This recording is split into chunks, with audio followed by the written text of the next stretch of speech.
going to explain meaning and features of economic reforms of 1991. So far we have discussed the development, type of development which took place in Indian economy between the period of 1950 to 1990. Now in this chapter, third chapter of Indian economics, we are going to study about the types of reforms which took place in different sectors of the economy, what were the reasons behind that, and what were the features of that new economic policy or economic reforms.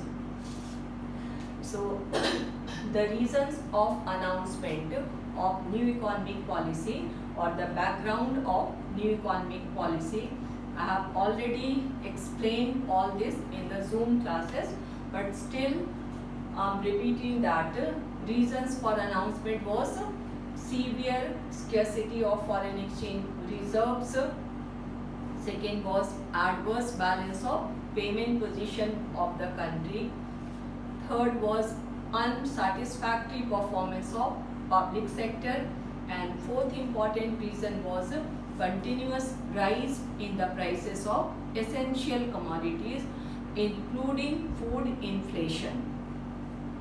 So due to such problems, the government of India had to borrow large amount of money from rest of the world like World Bank, IMF and other Western countries. Those countries and the international monetary organizations, they were pressurizing India to open the economy, Indian economy, for the rest of the world and adopt a liberal economic policy by removing restrictions. So under such circumstances, the policy of economic reform was announced in July 1991. This is about the reasons behind announcement of new economic policy. Then various measures, various policies were adopted for the reform of different sectors, and all those policies are broadly classified as number A, stabilizing measures, and number B, structural measures. Stabilizing measures refer to short-term measures. What was the immediate requirement?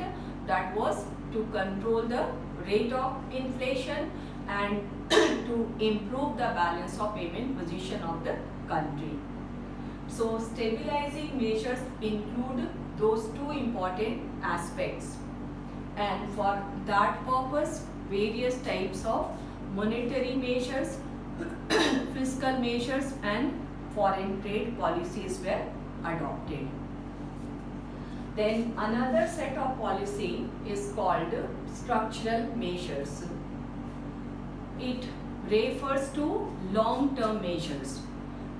Now in the long term, it was required to improve the productive efficiency of all the producing sectors of the economy. So these structural measures refer to improvement in the efficiency of the economy and make the country competitive in international market.